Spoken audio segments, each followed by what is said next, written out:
Supongo que hay momentos en los cuales es bueno tomar un camino y no tener una dirección particular o un plan en mente. Deambular sin rumbo fijo puede ser divertido, pero cuando se tiene que alcanzar una meta particular, normalmente es mejor tener un plan. Esta serie de lecciones se titula Construyendo su teología. Alcanzar conclusiones sensatas cuando construimos una teología es tan importante que debemos tener un plan para cumplir con esa meta.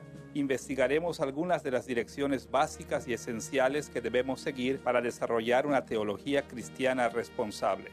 Esta primera lección se titula ¿Qué es teología? Y nuestra respuesta indicará una estrategia que ha beneficiado a la Iglesia en el pasado y que debemos seguir hoy. Nuestra lección se dividirá en tres partes principales. Primero, veremos la definición de teología. Segundo, exploraremos las metas de la teología. Y tercero, tocaremos los temas de la teología. Empecemos por definir lo que significa el usar el término teología. Cuando estudiemos este tema, discutiremos tres materias. Primero, veremos algunas definiciones típicas ofrecidas por 4 teólogos. Segundo, describiremos algunas de las tendencias o perspectivas de estas definiciones. Y tercero, evaluaremos estas varias tendencias. Volvamos primero a algunas de las maneras en que los teólogos han definido teología. Según Romanos capítulo 1, hay un sentido muy importante en el que todos los seres humanos hacen teología en toda su vida.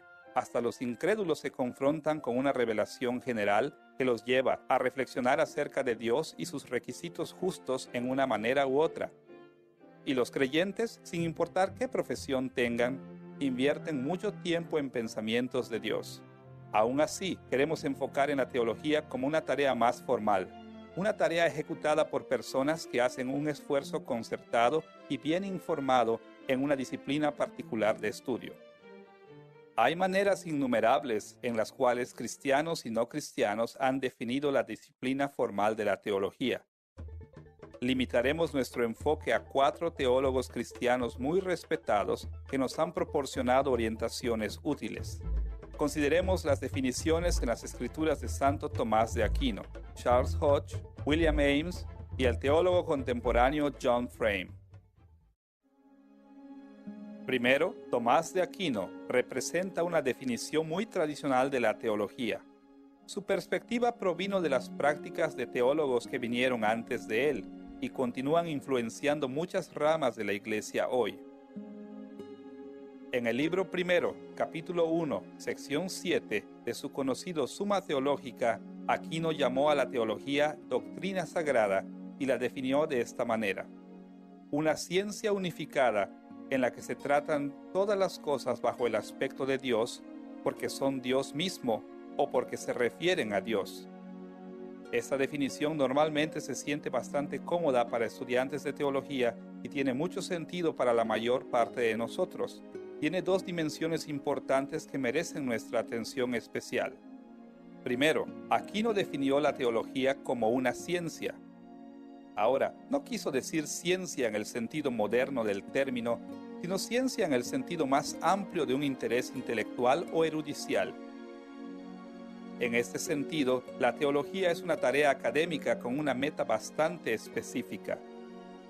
La definición de Aquino indica que así como algunas personas estudian biología, psicología, leyes o historia, hay otras personas que siguen la teología como una disciplina académica. Bajo esta perspectiva, el trabajo de los teólogos es principalmente pensar, enseñar o escribir sobre doctrinas o conceptos teológicos. Ahora, Aquino, por supuesto, no creyó que la teología debe quedarse como una tarea académica. No obstante, su punto de vista tendió a concebir a la teología principalmente como un interés intelectual. Cuando miramos la definición de teología de Aquino, vemos una segunda dimensión importante. Para Aquino, la teología tiene por lo menos 2 niveles. Por un lado, los teólogos se ocupan de asuntos pertenecientes a Dios mismo. Formulamos opiniones en asuntos tales como los atributos de Dios, su omnisciencia, su santidad. Llamamos estos asuntos el estudio de teología propia. En cambio, la teología es también el estudio de cualquier otro asunto que se relaciona con Dios o se refiere a Dios. Se pueden discutir estos temas sin referencia particular a Dios, pero los teólogos ejecutan su destreza por relatarles asuntos a Dios. Por ejemplo, la escatología es un tema importante en teología. Las doctrinas de pecado, redención y hasta temas tales como la presencia de Cristo en la cena del Señor caen bajo el rubro de teología, aunque no sean teología propia. Con esta orientación básica puesta por Aquino, será bueno escuchar algo similar del teólogo protestante Charles Hodge. Aunque la Reforma protestante cambió muchas cosas para el cuerpo de Cristo, no alteró grandemente la definición básica de teología. Charles Hodge de Princeton definió la teología de esta manera en el capítulo de la apertura de su Teología Sistemática.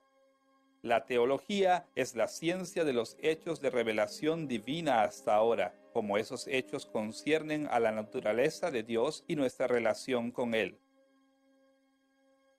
Primero, la definición de Hodge es muy similar a la de Aquino, pero debemos notar cómo él mencionó explícitamente la revelación. La teología trata acerca de los hechos de revelación divina.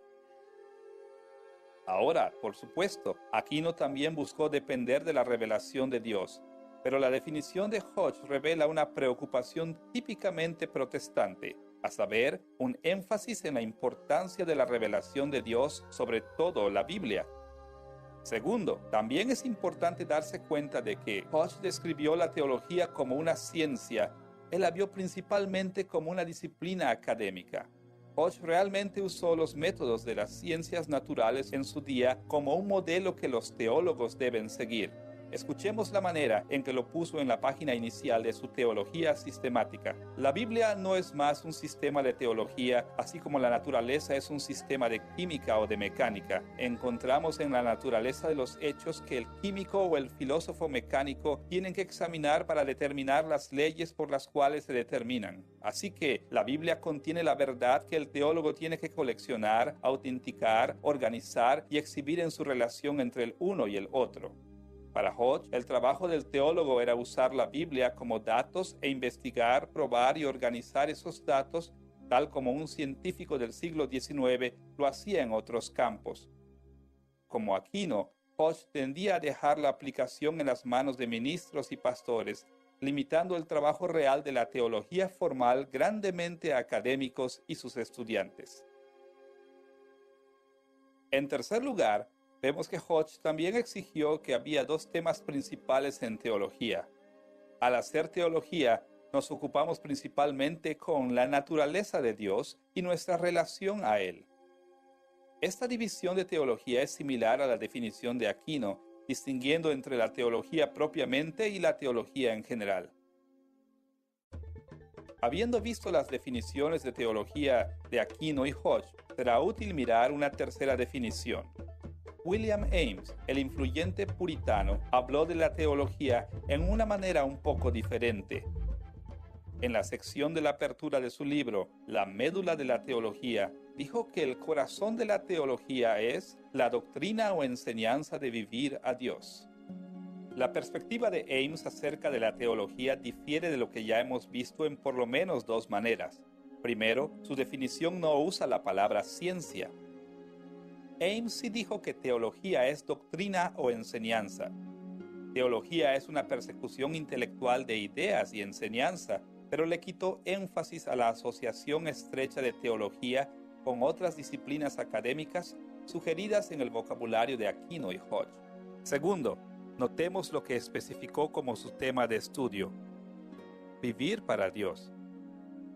Aquino, y hasta cierto punto Hodge también, enfocó la teología como una colección de hechos e ideas, pero Ames dio énfasis a que la teología envuelve cómo uno ha de vivir para y por Dios.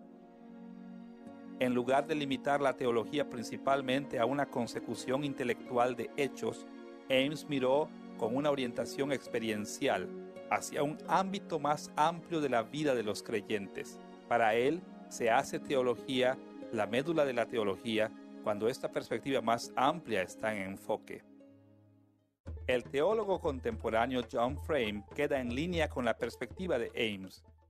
En el capítulo 3 de su libro, La doctrina del conocimiento de Dios, Frame define teología como la aplicación de la palabra de Dios por personas a todas las áreas de su vida. Frame está de acuerdo en parte tanto con Aquino como con Hodge, porque en otra parte define aplicación como enseñanza o doctrina. No obstante, según dice en otra parte, para Frame, la enseñanza es la acción de usar las escrituras para satisfacer las necesidades de la gente. La teología no piensa meramente en un conjunto de asuntos relativamente académicos tradicionales. En cambio, la teología es aplicación. Ahora será útil comparar las perspectivas o tendencias que representan. Estas 4 definiciones revelan 2 perspectivas valiosas que los teólogos han tomado hacia su disciplina. Llamaríamos la primera perspectiva orientación académica y la segunda orientación hacia la vida. Aquino y Hodge representan una orientación académica hacia la teología. Sus perspectivas representan los modos que la mayoría de los teólogos cristianos ha definido teología. En términos simples, definen teología de modo que corresponde a la etimología o trasfondo lingüístico de la palabra teología. La palabra griega theos significa Dios y comprende la primera mitad de la teología de la palabra. La palabra griega logos significa la ciencia o doctrina o estudio de algo. Así, etimológicamente, la palabra teología sugiere la doctrina o estudio de Dios.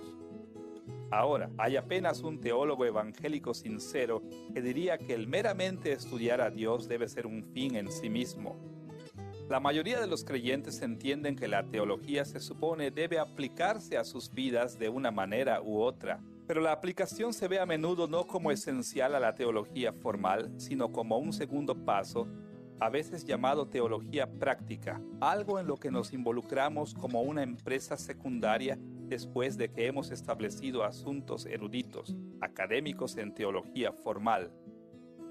Como resultado, a menudo se puede ejecutar la teología formal con muy poca preocupación por la vida cotidiana.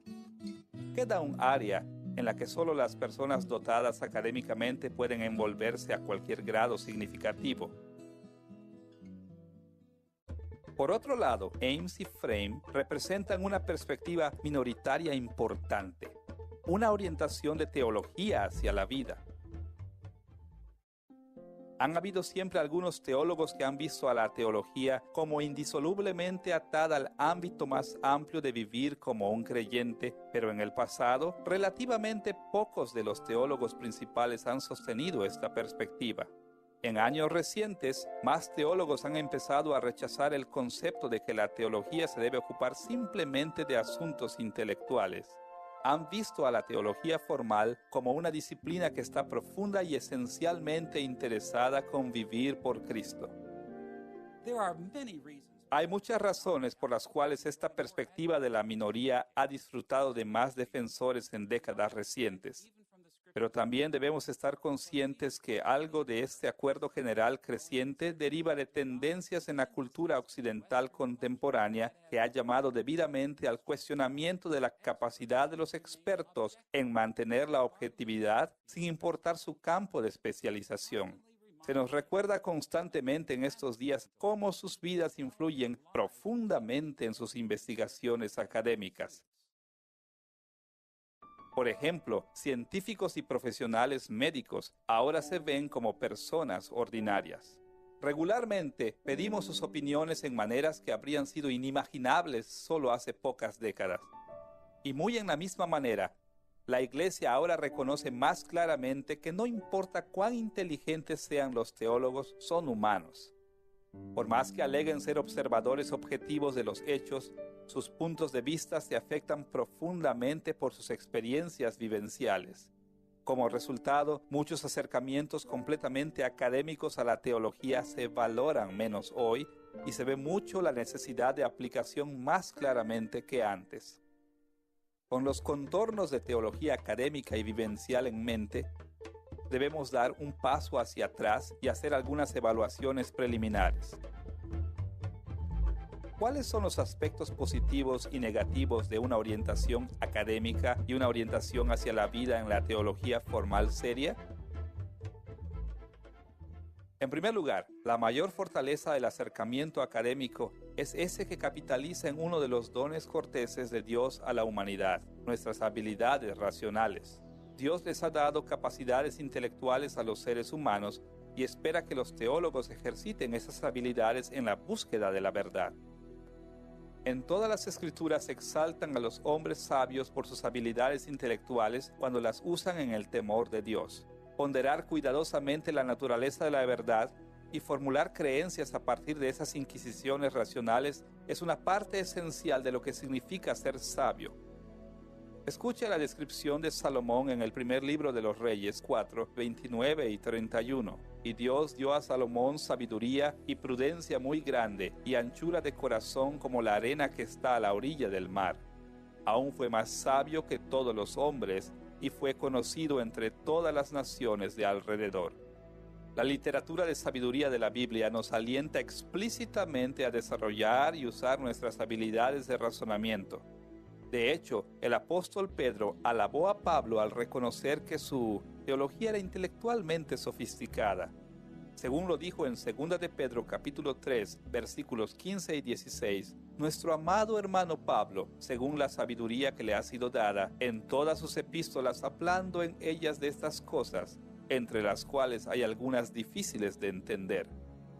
El énfasis intelectual o académico de la teología tradicional no se opone a la noción bíblica de buena teología. Aún así, debemos enfatizar igualmente un peligro que acecha el enfoque académico de la teología. Desgraciadamente, es a menudo el caso de que la teología tradicional está tan orientada hacia asuntos conceptuales o académicos que la vida de los teólogos fuera de la biblioteca recibe muy poca atención. El llegar a formulaciones de ideas verdaderas fácilmente se vuelve una finalidad en sí misma, tal que es común para personas que se consideran buenos teólogos simplemente porque saben mucho sobre asuntos teológicos. Pero a veces tenemos que admitir que buenos teólogos no son necesariamente personas muy buenas. Pueden recoger y clasificar hechos sobre Dios y la vida cristiana con habilidad notable, pero dejan de dar el mismo nivel de atención a vivir a la luz de la fe cristiana. ¿Cómo llegamos al punto donde creemos que alguien puede ser un buen teólogo y no una persona buena? Es cuando obramos con una definición de teología que meramente incluye actividades académicas. Desgraciadamente, esto continúa siendo la tendencia que abarca gran parte de la educación teológica formal hoy. El hecho de que seminarios teológicos cuentan casi exclusivamente con experiencia en el aula para preparar a ministros del Evangelio revela que todavía creemos que se puede hacer teología aparte de realmente vivir la teología. Este es uno de los mayores peligros en los enfoques tradicionales de la teología formal.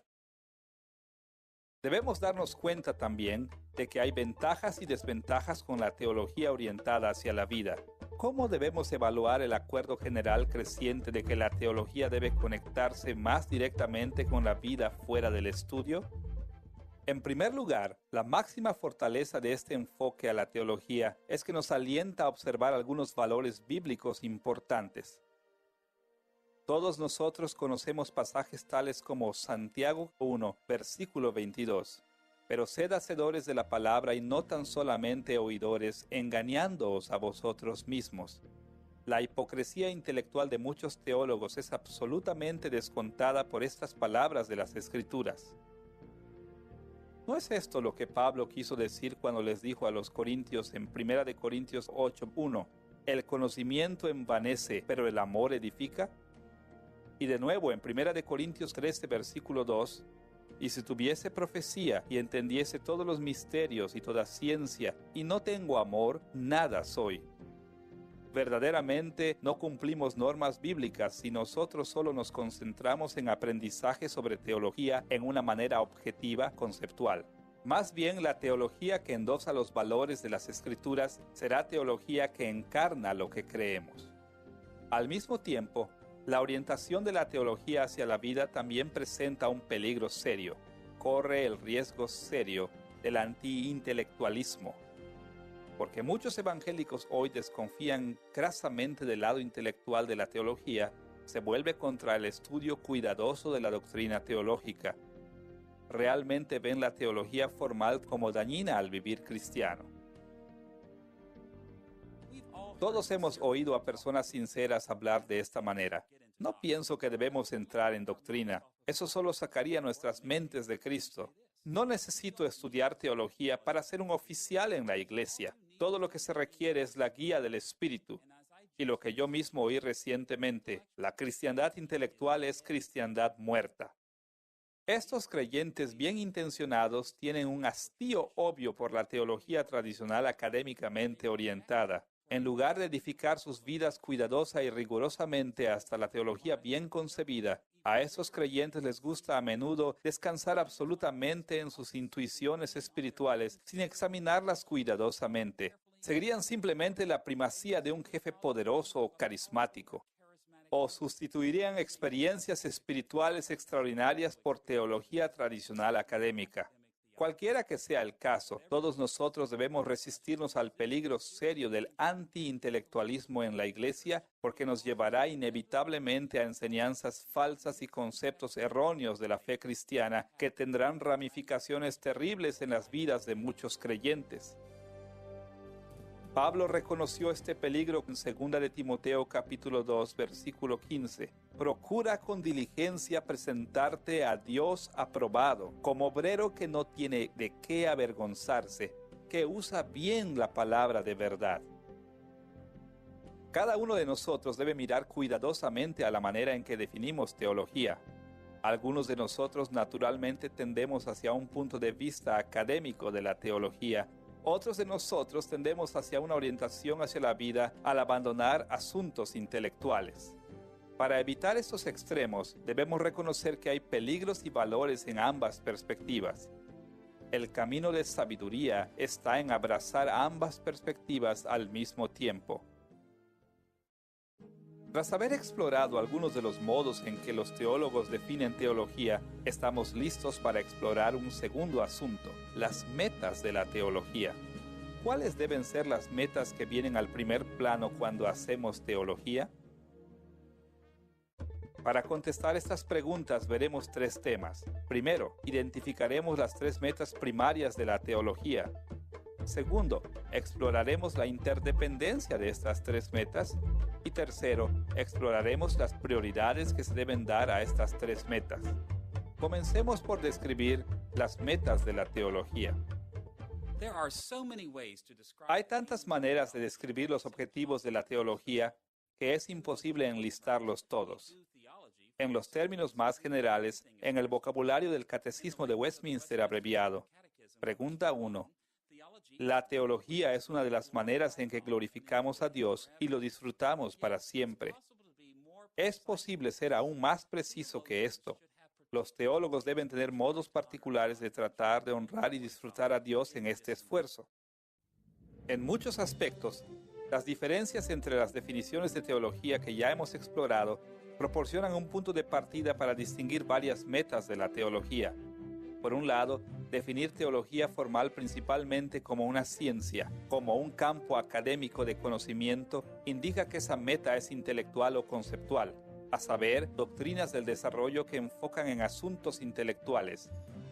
Y por el otro lado, definir teología con una orientación hacia la vida indica que nuestra meta es desarrollar enseñanzas o doctrinas que enfocan en los asuntos más amplios de nuestra vida entera en Cristo. Construiremos en estas dos orientaciones hacia teología al hablar de tres metas primarias para la teología. Hablaremos de ortodoxia, ortopraxis y ortopatía. Miremos primero a la meta de ortodoxia. En primer lugar, la ortodoxia doctrinal es una meta mayor en cualquier teología cristiana responsable. Diferentes iglesias usan el término ortodoxia en modos diferentes, pero usaremos el término aquí simplemente para significar pensamiento correcto o recto. La meta de ortodoxia es alcanzar doctrinas correctas o verdaderas. Sin importar cuál sea nuestra denominación o iglesia, cuando hacemos teología, nos interesamos a un grado u otro en la veracidad de lo que creemos. Es difícil pasar por alto la importancia de la meta de ortodoxia en la historia de la teología. Esta preocupación conceptual ha sido el interés primario de la mayoría de las obras teológicas. Considere por un momento la tabla de volúmenes para la parte 3 de Teología Sistemática de Louis Berkhof. Este capítulo enumera la doctrina de la persona y obra de Cristo en esta manera. La persona de Cristo. La doctrina de Cristo en la historia. Los nombres y naturalezas de Cristo. La unipersonalidad de Cristo. Los estados de Cristo. El estado de humillación. El estado de exaltación. Los oficios de Cristo. El oficio profético. El oficio sacerdotal. La causa y necesidad de la expiación. La naturaleza de la expiación, teorías divergentes de la expiación, el propósito y magnitud de la expiación, el trabajo intercesor de Cristo, el oficio real. Este bosquejo deja poca duda de que la meta principal de Berkhof era que los lectores aprendieran doctrina ortodoxa o correcta para asir las ideas correctas. En el pasado era relativamente fácil para los teólogos el pontificar sobre este y aquel aspecto de la fe cristiana como verdad absoluta. Ahora hoy encontramos creencias ajenas a la cristiandad casi en cada esquina, y esto confunde a muchas personas y las deja con muy poca energía para seguir la verdad y el pensamiento correcto. Hasta muchos teólogos cristianos desean saber si verdaderamente podemos estar tan seguros sobre la alegada verdad tradicional de nuestra fe. También tenemos que lidiar con el hecho de que es muy difícil encontrar a cristianos que puedan estar de acuerdo en más que un manojo de doctrinas centrales. A pesar de estas tendencias presentes, debemos reafirmar que el desarrollo de perspectivas ortodoxas, un conjunto de lo que llamamos doctrinas verdaderas, debe ser una de las metas principales de la teología. Los desafíos de seguir la ortodoxia que enfrentamos hoy no son únicos en cada aspecto. Jesús y sus apóstoles enfrentaron extensa diversidad religiosa en el mundo mediterráneo, tal como la tenemos hoy. Aún así, Jesús proclamó sin vacilación que sus seguidores tenían que ser personas que buscaran la verdad. En Juan capítulo 17, versículo 17, Jesús oró al Padre de esta manera: santifícalos en tu verdad, tu palabra es verdad. Jesús se concernió profundamente con la doctrina verdadera. Afirmó que la ortodoxia es una de las metas principales de la teología y debemos hacer lo mismo. Con la meta conceptual de la teología en mente, veamos la meta de la ortopraxis. La ortopraxis significa el desarrollar las doctrinas o enseñanzas enfocadas en la conducta o práctica correcta. Recordemos que William Ames describió la médula de la teología como la doctrina de vivir para Dios. Un aspecto de vivir para Dios es nuestra práctica o nuestra conducta. No basta simplemente con pensar correctamente sobre conceptos teológicos. Debemos poner esos conceptos en práctica. Es evidente que la teología cristiana debe dirigirnos hacia acciones correctas o válidas. Debemos evangelizar, rendir culto, servirnos el uno al otro y dar generosamente al pobre. Pero aprender sobre estas y otras verdades no basta para la teología cristiana responsable.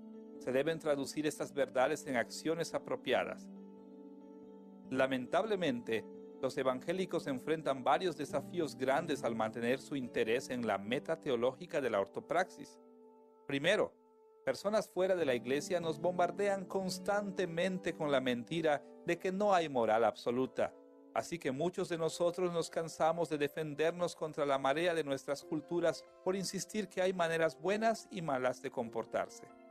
Pero más allá de eso, aún dentro de la iglesia, alguna de nuestra reticencia a hacer de la ortopraxis una meta crucial proviene del modo en que nosotros, como cristianos, hemos fallado en este esfuerzo en el pasado. Miramos a la historia de la iglesia y vemos conductas horrendas que fueron apoyadas por razonamiento teológico serio. Es un hecho triste de la historia que personas religiosas, hasta cristianos sinceros, a menudo usan su teología para justificar todo tipo de pecados terribles.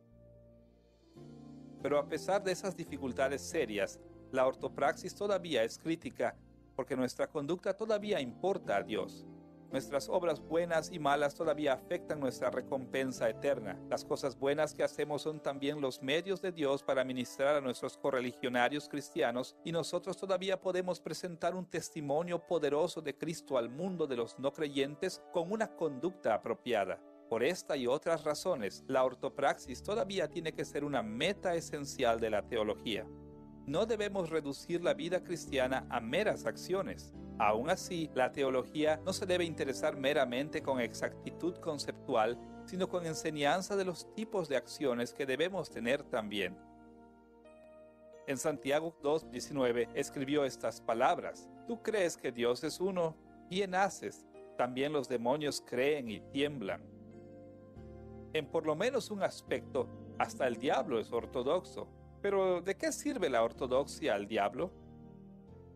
Estoy seguro que Satanás cree en la Trinidad, cree que Jesús murió por los pecadores, cree que la resurrección ocurrió. Aún así, estas creencias verdaderas no tienen beneficio eterno alguno para Satanás, porque no se mueve de la ortodoxia a la ortopraxis, al culto y servicio de un Dios verdadero. Debemos resistir la tentación de hacer la conducta correcta una meta secundaria de la teología cristiana. La ortopraxis debe seguir siendo una de las metas centrales de la teología. Además de la ortodoxia y de la ortopraxis, también se debe mencionar otra meta de la teología: ortopatía, que significa sentimientos correctos o emociones correctas. Vivir para Dios envuelve asegurarse de que nuestros sentimientos más profundos están a su servicio. Nuestras alegrías, nuestras desilusiones, nuestro enojo se deben traer a la conformidad con la voluntad de Dios. Si alguna vez hubo una meta de la teología que los teólogos académicos tienden a pasar por alto, es la meta de la ortopatía. El abandono de la dimensión emocional de la teología ocurre por al menos dos razones. Primero, muchos teólogos académicos son a menudo ineptos psicológicamente a expresar o explorar emociones. De hecho, bajo la influencia del modelo académico, a menudo estéril, hay personas que a menudo emprenderán carreras en teología académica de manera que puedan evitar afrontar las dimensiones emocionales de la vida. Por consiguiente, no sorprende encontrar tan poca excitación, dolor, simpatía, cuidado, amor, expresados en ciertos escritos teológicos académicos como en libros de texto académicos de la botánica. Si alguna vez ha leído mucha teología académica, sabe que se da muy poca atención a asuntos emocionales, a menudo porque los teólogos profesionales mismos no valoran las emociones o no se han desarrollado emocionalmente. Un segundo obstáculo para la ortopatía es que tantos evangélicos han caído en la trampa de creer que los sentimientos son moralmente neutrales. No es apropiado, dicen, hablar bien de unos sentimientos y mal de los otros. Creen que la noción de la ortopatía, sentimientos correctos, es enteramente mal guiada. Y tan extendida como está la perspectiva moral hacia las emociones, está mucho más en línea con ciertas teorías psicológicas modernas que con las perspectivas de la Biblia. Un maravilloso ejemplo de patetismo o emociones dentro de la escritura teológica son las escrituras del apóstol Pablo. Una y otra vez, cuando escribió sobre la verdad, Pablo no podía contener sus sentimientos. Sus reflexiones en la ortodoxia causaron arranques emocionales espontáneos. Puedo recordar al escribir un comentario acerca de Primera y Segunda de Corintios, cuántas veces me sorprendí al ver a Pablo expresar sus emociones en medio de un argumento teológico. O tomemos la epístola de Pablo a los Romanos, que a menudo se alaba como su escritura teológica más profunda. Después de reflexionar en los capítulos del 9 al 11 en los asuntos complejos entre judíos y gentiles en el plan de Dios para el futuro, Pablo prorrumpió en alabanza. Según leemos en Romanos 11, 33 al 36. Oh profundidad de las riquezas de la sabiduría y de la ciencia de Dios, cuán insondables son sus juicios e inescrutables sus caminos, porque ¿quién entendió la mente del Señor? ¿O quién fue su consejero? ¿O quién le dio a él primero para que le fuese compensado? Porque de él y por él y para él son todas las cosas. A Él sea la gloria por los siglos. Amén. Ahora que hemos presentado las tres metas principales de la teología, necesitamos comentar acerca de la interdependencia. Su interdependencia es una razón importante de por qué no debemos ignorar ninguna de las metas de la teología. No podemos ser fuertes en una área sin fortalecer las otras dos. Veremos tres asuntos. Primero, veremos cómo la ortodoxia refuerza a las otras. Entonces, cómo la ortopraxis aumenta las otras dos metas teológicas. Y tercero, cómo la ortopatía contribuye a las otras dos. Empecemos con una mirada a cómo la ortodoxia adelanta nuestras otras metas teológicas. La mayoría de los evangélicos hoy están muy conscientes en principio que cierta medida de ortodoxia es necesaria para que ocurra la ortopraxis y la ortopatía. Aprendemos de teólogos académicos y populares que debemos entender primero la verdad y entonces aplicarla a nuestras vidas. Es bastante normal para los cristianos obrar con un modelo bastante directo. Lo que creo afectará la manera en que vivo. Y esto es cierto. Según nuestra ortodoxia se desarrolla a través del estudio de conceptos teológicos, lo que entendemos como verdadero confirmará o desafiará nuestra conducta y emociones. Quizás usted es una persona que se inclina naturalmente a compadecerse de otros y actuar según ese sentimiento. A medida que aprende conceptos bíblicos como la humanidad en la imagen de Dios y la importancia de la bondad y la misericordia hacia otros, encontrará que su conducta previa y emociones se confirma y refuerza por el desarrollo de sus vistas ortodoxas. Al mismo tiempo, las perspectivas ortodoxas pueden desafiar nuestras conductas y sentimientos. Quizás usted puede ser indiferente a los pobres y en nada ayudar a aliviar su sufrimiento. Entonces, a medida que su pensamiento teológico se vuelve más bíblico, su conducta y emociones van a ser desafiadas por sus puntos de vista ortodoxos. Desarrollar nuestra ortodoxia refuerza la ortopraxis y la ortopatía al confirmar y desafiar el modo en el que vivimos. Ahora volvamos a una segunda manera en la que nuestras metas teológicas dependen la una de la otra. ¿Cómo refuerza la ortopraxis nuestra ortodoxia y nuestra ortopatía? Por un lado, nuestra praxis o acciones pueden confirmar o desafiar lo que creemos como verdadero. Un ejemplo de esto que a menudo pasa es cuando se le pregunta a un estudiante serio de teología, ¿por qué debemos orar? Muy a menudo, cuando los creyentes no tienen mucha práctica en la oración, su respuesta a esta pregunta es muy débil, algo como, nosotros oramos porque Dios lo ordenó. Tan verdadera como es esta respuesta, nunca he oído a un guerrero de la oración, alguien conocido por tener una extensa vida en la oración totalmente desarrollada, responder de esta manera. La experiencia de orar durante muchos años da una sensibilidad a la persona a ver muchas otras razones para la oración.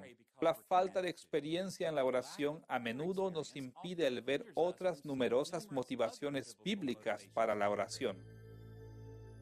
En contraste, nuestras prácticas también pueden movernos hacia más ortodoxia. Cuando los creyentes son más expertos en la oración, a menudo son capaces de ver más claramente todo tipo de razones que la Biblia nos da para orar. Oramos porque Dios es digno de nuestras oraciones. Oramos porque, como Santiago dice en el capítulo 5, versículo 16 de su epístola, la oración eficaz del justo puede mucho. La falta de conducta devota nos roba de estas creencias teológicas. La vida santa en oración desafía, confirma y refuerza nuestras creencias en muchas maneras. Más allá de esto, nuestras prácticas también influyen en las dimensiones emocionales de la teología. Lo que hacemos tiene un peso en lo que sentimos, confirma o desafía lo que sentimos. Cuando los creyentes cometen pecados serios, es a menudo el caso que también pasan por la experiencia emocional de la culpa y la condena. Cuando hacemos lo que es correcto, a menudo encontramos la alegría y el placer de la aprobación y bendición de Dios. Según hemos visto, lo que creemos afecta lo que hacemos y sentimos, y lo que hacemos afecta lo que creemos y sentimos. Ahora debemos volver brevemente a cómo nuestros sentimientos influyen en lo que creemos y lo que hacemos. Encontramos en los Salmos que las emociones del salmista moverán su pensamiento y sus acciones en un modo u otro. Por un lado, cuando el salmista se siente desamparado, sus expresiones de pensamiento ortodoxo enfocan principalmente en las pruebas que sufre y cómo su fe en Dios es un factor en ese sufrimiento. David dice en el Salmo 13, 1 y 3, ¿Hasta cuándo, oh Jehová, me olvidarás para siempre? Mira, respóndeme, oh Jehová, Dios mío. Más allá de esto, las acciones del salmista también se afectan por su patetismo o emociones. Cuando está abandonado, el salmista no es calladamente pasivo, llora profusamente, se enferma. Como el salmista lo puso en el Salmo 6, versículo 6, me he consumido a fuerza de gemir, todas las noches inundo de llanto mi lecho. Al mismo tiempo, cuando el salmista está lleno de alegría, sintió energía para servir al Señor con baile y alabanza. Según leemos en el Salmo 30, versículo 11, has cambiado mi lamento en baile, desataste mi cilicio y me ceñiste de alegría. Podemos ver que las tres metas teológicas de ortodoxia, ortopraxis y ortopatía son muy interdependientes. Lo que creemos siempre tiene influencia en nuestras acciones y actitudes. Nuestras prácticas influencian a nuestras creencias y nuestras emociones. Y nuestras emociones siempre afectan nuestra conducta y creencias en una manera u otra. El comprender que las tres metas de teología son interdependientes nos alerta a un asunto serio. ¿Cuál de las tres metas tiene prioridad sobre las otras? ¿Debemos concentrarnos más en la ortodoxia, la ortopraxis o la ortopatía?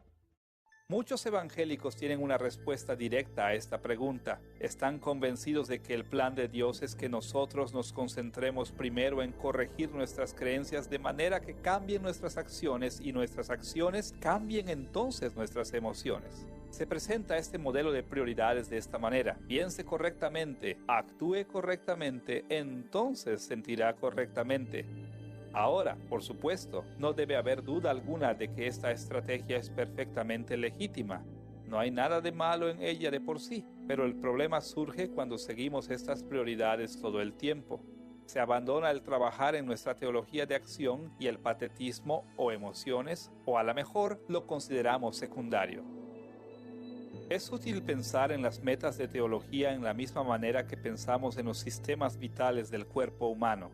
Todos nosotros sabemos que tenemos varios sistemas vitales, un sistema central nervioso, un sistema digestivo, un sistema respiratorio, sistema cardiovascular. Ahora, ¿cuál es el orden apropiado para pensar en las interconexiones entre estos sistemas?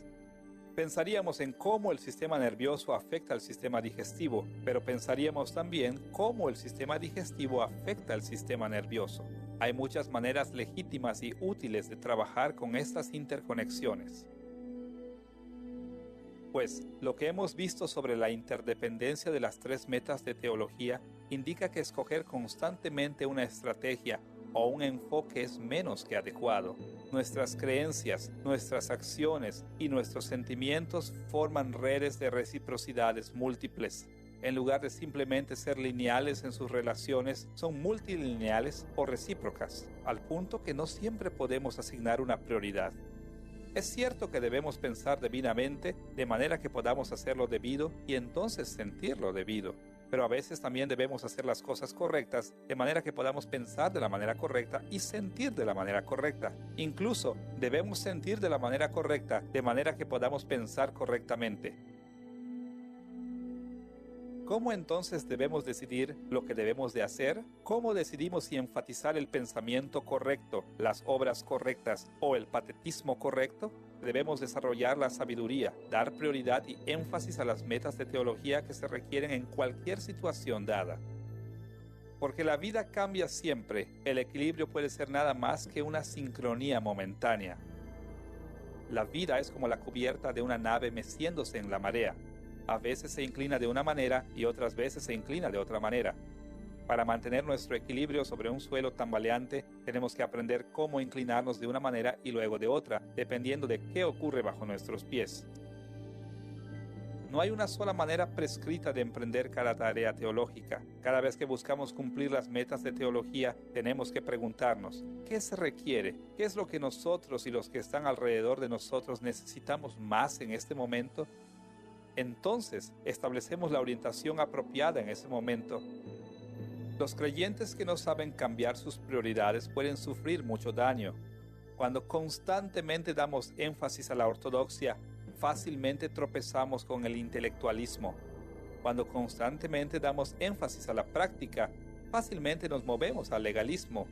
Y cuando siempre enfatizamos las metas emocionales de la teología, fácilmente caemos en el emocionalismo. Así, cada uno de nosotros necesita formular la pregunta: ¿cuál de estas tendencias caracteriza la manera en que hago teología? ¿Estoy propenso al intelectualismo? ¿Estoy propenso hacia el legalismo o el emocionalismo o una combinación de estos? Cualquiera que sean nuestras tendencias naturales, necesitamos trabajar duro para enfocar en estas metas de la teología que tendemos a ignorar. Ahora que hemos definido teología y que hemos examinado las metas de la teología, debemos volver a nuestro tercer asunto, los temas de la teología. ¿Qué áreas de preocupación vienen a la vista cuando hacemos teología?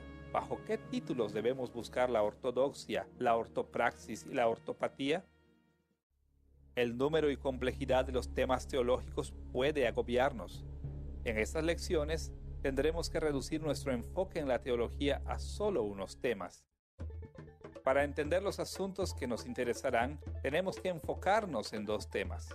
Primero, las muchas opciones ante los teólogos y segundo, las selecciones que haremos entre estas lecciones. Veamos primero las opciones que esperan a alguien que se aventura en el estudio formal de la teología. Cuando las personas entran por primera vez al estudio serio de la teología, a menudo se agobian por el gran alcance del campo. Es común pensar en la teología como cubrir una lista larga de temas. En los 2 milenios de la fe cristiana, varios temas han venido a ocupar a los que enfocan mucha atención en la teología. La lista de temas difiere de una rama de la iglesia a la otra, pero hay suficientes similitudes que podemos nombrar varias categorías teológicas mayores. La consecución de la teología normalmente incluye algunos temas relativamente prácticos como las misiones, predicación del evangelio, apologética o defensa de la fe, culto, ministerios de la misericordia, consejería y homilética o predicación. También incluye un inmenso orden de asuntos más teóricos o abstractos: soteriología, la doctrina de la salvación; eclesiología, la doctrina de la iglesia; antropología, la doctrina de la humanidad; neumatología, la doctrina del Espíritu Santo; cristología, la doctrina de Cristo; teología propia, la doctrina de Dios; escatología, la doctrina del fin de los tiempos; teología bíblica, teología de la historia redentora registrada en la Biblia; teología sistemática, el arreglo lógico de la enseñanza bíblica; teología histórica, trazado del desarrollo de doctrinas en la historia de la Iglesia; y hermenéutica o interpretación. Ahora, en su mayoría, la teología tradicional académica se ha enfocado en estos temas principalmente desde el punto de vista privilegiado de la ortodoxia, la manera correcta de pensar en estos asuntos. Una típica clase de seminario en cualquiera de esos asuntos se concentrará en aclarar todos los conceptos, asegurándose de que todo el mundo piense apropiadamente. De vez en cuando, algunas clases de seminario se concentran en aprender destrezas. Las clases que se enfocan en el culto, la predicación del evangelio, la homilética y la consejería normalmente tienen una preocupación significativa por habilidades u ortopraxis. Desgraciadamente, no es normal para las clases de seminario concentrarse en la ortopatía o las dimensiones emocionales de la teología. Aún así, según hemos aprendido en esta lección, un enfoque más adecuado en los temas de la teología requiere profundizar nuestras preocupaciones en las 3 direcciones. Hay direcciones innumerables para seguir con cada tema de teología.